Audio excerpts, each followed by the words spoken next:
die in Ontario without a will, leaving a $500,000 estate, and your common law partner can legally receive $0 of it, while a legally married spouse in the exact same situation could receive the entire $500,000, according to Ontario succession rules. That is not a loophole, that is the default. I read the fine print so you don't have to. Here's how the machine that decides your money actually works, and where every dollar really goes. Here's the simple version. Dying without a will is called dying intestate, and it means provincial law, not you, decides who inherits your money and who runs your estate. Think of it like leaving a blank form behind, and the government filling in every blank on your behalf. The problem is it fills those blanks using rigid formulas based on marriage certificates and bloodlines, completely ignoring the actual relationships in your life. The first thing to understand is the order of operations. Before any heir inherits, your estate must first pay funeral costs, administration costs, and all debts and taxes. Only what's left gets distributed, according to Canadian estate guidance. Think of it like the bill at a group dinner. The food, the tax, and the tip all come out of the pot first, and only the leftover cash gets divided among the people at the table. Then come the formulas. In Ontario, if you die with a legally married spouse and children, the spouse gets the first $350,000 of your estate, called the preferential share, before anything is split with the children, under provincial rules current to 2022.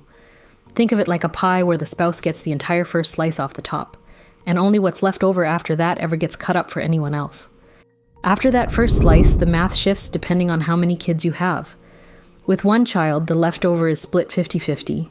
With 2 or more children, the spouse gets only a third of the remainder while the kids share 2/3, under Ontario rules.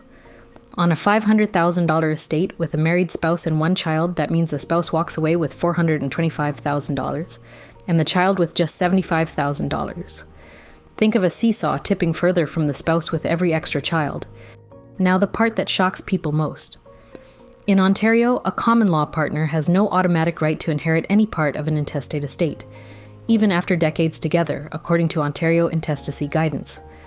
On a $500,000 estate with a common law partner and 1 child, the partner gets exactly $0, and the child can take up to the entire estate. Think of it like a guest list where the door stays shut if your name isn't legally written on it.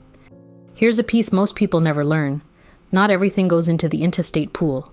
Accounts with a named beneficiary, like an RRSP or life insurance, and homes held in joint tenancy pass directly to the person, bypassing the estate entirely. Think of it like an express lane at the airport. Those assets skip the whole line. But if a beneficiary was never updated, that big RRSP falls back into the main queue and gets divided by the formulas instead of going where you wanted. And there's a final default nobody plans for. If you die with no spouse, no descendants, and no traceable relatives, your entire estate escates to the provincial government, a rule called bona vacantia. A $200,000 estate can end up 100% in government hands, when a will could have directed every cent to a friend or a charity. Think of it like an unclaimed suitcase at a station that eventually just becomes the station's property. If this is useful, subscribe. The next breakdown is already coming. Before I get to the last part, which is the most counterintuitive piece of this, here's the catch the brochure never mentions. With no will, a court appoints a stranger as your personal representative, adding delay, legal steps, and fees paid from the estate before anyone inherits. On a $500,000 estate, a modest 5% in funeral. Legal and court costs quietly eats $25,000 before family sees a dollar. Think of it like hiring someone on the clock to sort your belongings, and billing your family by the hour. Now the counterintuitive finale. Picture a common law couple with 1 child and a $650,000 estate at age 65. After about $32,500 in costs, intestacy gives the partner nothing and the child $617,500, while a simple will would have split the net estate roughly $3,850 each. That's over $600,000 in outcomes that diverge from what the person actually wanted.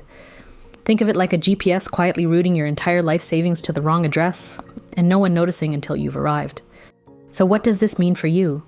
First, map your own situation to your province's intestacy rules, and write down who would actually get each major asset if you died today. Then audit every account, RSP, TFSA, insurance, and confirm the named beneficiary matches your real wishes, so as little as possible gets dragged into the intestate pool. Think of it like a fire drill. You want to know where the exits are before there's ever an emergency. The single move that overrides everything you just heard is a valid will. It replaces the province's rigid formulas with your own instructions, protecting a common law partner, controlling how a child inherits, and letting you name your own executor. Even a basic, properly signed and witnessed will completely changes where the money lands. Think of it like writing your own recipe instead of letting a stranger cook from a fixed menu you never chose.